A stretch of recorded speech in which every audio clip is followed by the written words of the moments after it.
নমস্কাৰ বন্ধুসকল, মই নৱজিত আপোনালোকক জনাবলৈ পাই সুখী যে অহা 1 এপ্ৰিলৰ পৰা 10 এপ্ৰিললৈকে টেঙাহোলা হাইস্কুল খেলপথাৰত বিহু নাচ আৰু ঢোলবাদনৰ 10 দিনীয়া কৰ্মশালা আয়োজন কৰা হৈছে, য'ত থাকিব ঢোল আৰু বিহু নাচৰ প্ৰশিক্ষকসকল। বিহু নাচৰ প্ৰশিক্ষক হিচাপে আমাৰ সকলোৱে মৰমৰ পাহাৰী কন্যা অভিনেত্ৰী দীপজ্যোতি বৰা ফুকন আৰু লগতে থাকিব বৰ বিহুৱতী মন্দাকিনী বৰা আৰু লগতে থাকিব সহযোগী মানস বৰা আৰু মাইনা বৰা।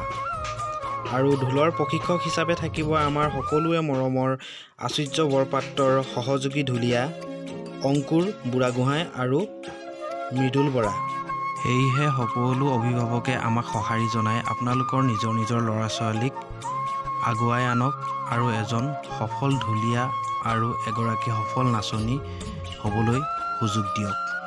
আৰু আপোনালোকে যদি আমাৰ কৰ্মশালাত যোগদান দিম বুলি ভাবিছে তেতিয়াহ'লে তলত দিয়া নাম্বাৰসমূহৰ লগত যোগাযোগ কৰক। আৰু যিসকলে মোৰ এই চেনেলটো প্ৰথমবাৰৰ বাবে চাই আছে, চেনেলটো প্লিজ ছাবস্ক্ৰাইব কৰি দিব আৰু ভিডিঅ'টো শ্বেয়াৰ কৰি দিয়ে যেন। ধন্যবাদ।